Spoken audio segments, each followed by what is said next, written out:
Hello there guys, how you doing? I'm back. It's been a long time. I think about 10 months, 9 months, 10 months, something like that since I last uploaded a video to YouTube. Thank you for coming back and clicking on my channel. A lot has happened in that time. You'll probably notice that the setting for these videos is a little bit different. I've now moved house, bought a house, so that's good. But yeah, a lot has happened. I won't go into it too much, but I feel that I am ready now to bring these videos back, give my opinion on football in the Premier League, in Spain, in Italy, Spurs, whatever really, whatever I feel like doing. It's going to be about football regardless. So if this is your kind of thing, then obviously subscribe. And yeah, like I say, thank you very much for clicking on my videos and welcome back to the channel. So now the Premier League season is kicked back off again. I thought that now would be a good time to get things going. Today's video is going to be 3 things that I gathered from the first week of the Premier League season starting back up. So not predictions, not really bold claims, but 3 things that I'm pretty sure are going to happen this season.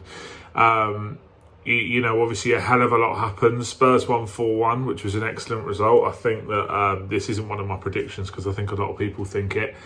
They're really going to kick on this season, Spurs. I think that with the investment that Daniel Levy and Fabio Paratici have given Antonio Conte in the market, you know, Basuma, Richarlison, players like that, Clement Longley, Jed Spence, I think that Spurs are in a really, really good position, and I really do have high hopes for them this year.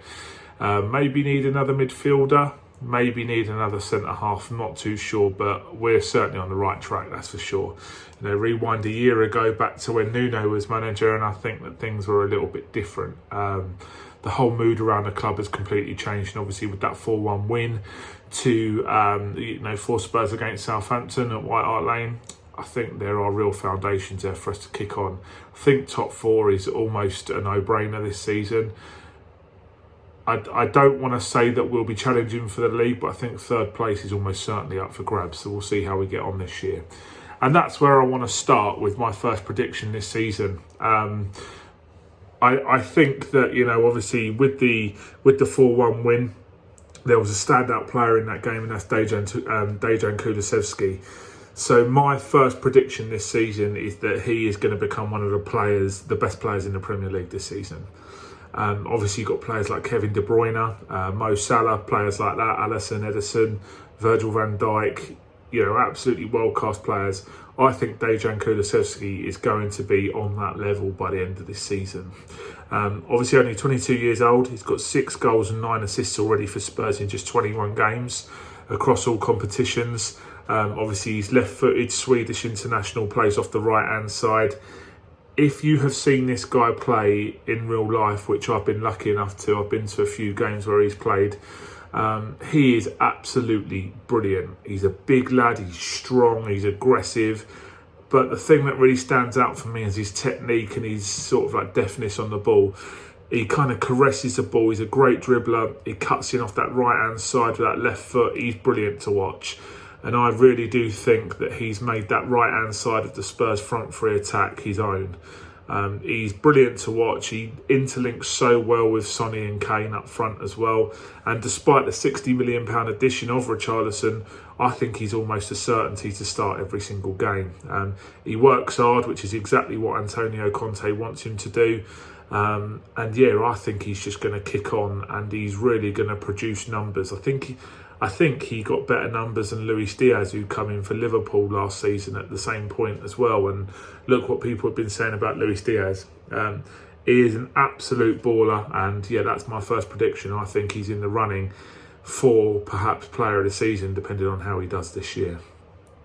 So the second thing that I'm going to go into, it's a bit of an obvious one, but I have to say it. Erling Haaland is mental.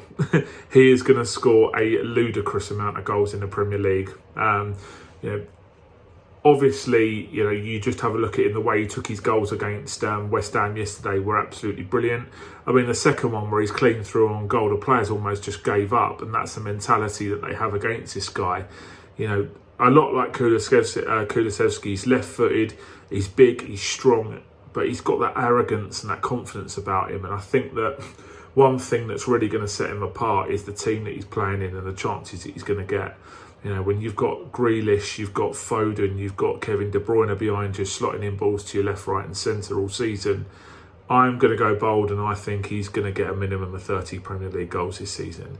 He's just so good, and it looks like he's on penalties as well. So he's going to be absolutely ridiculous. And I quite like his character as well. I don't know if you saw the interview with Jeff Shreves for Sky Sports after the game. He was a little bit cheeky, you know, he swore a couple of times and stuff like that. I really, really like him, and I think he's going to do great this season. So yeah, that's my second prediction, Erling Haaland to get a minimum of 30 Premier League goals this season. Now, the third and final one, just for this video, is quite an interesting one, and I wanted your opinion on this, guys, as well. So let me know what you think about this.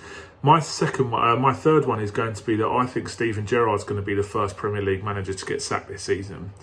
Now, obviously, you know, the job that he did at Rangers was absolutely brilliant.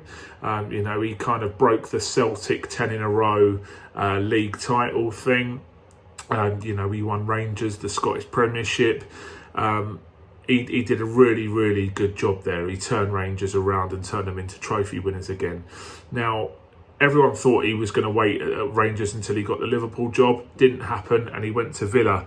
You know, obviously, after Villa changed their manager halfway through last season, Steven Gerrard went in there, replacing Dean Smith, and he's been given a lot of money, and I don't think it's worked out very well at all for him. You know, like I say, the old Liverpool links are quite interesting because every single person who knows a little bit about football all thought, okay, well, he'll do 2 or 3 seasons at Aston Villa, he'll keep his reputation ticking along, and then he'll get the Liverpool job. But I'm not too sure that's going to happen. If you have a look at his actual stats whilst Aston Villa manager, I've got them written down here. He's 28 games as manager, he's won 10, drawn 5 and lost 13.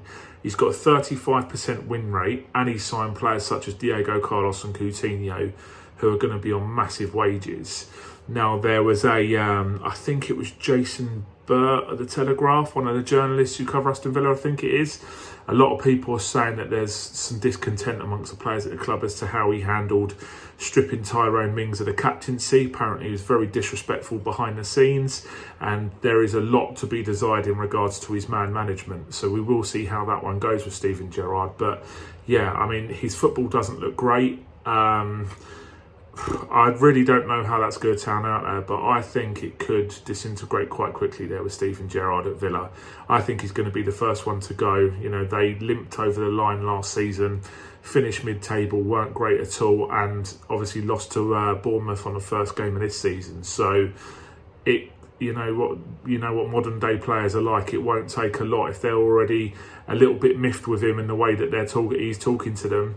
This could go wrong very quickly, especially if, you know, they don't get off to a good start. So we'll see what happens there as well. So they're my 3 predictions for this season.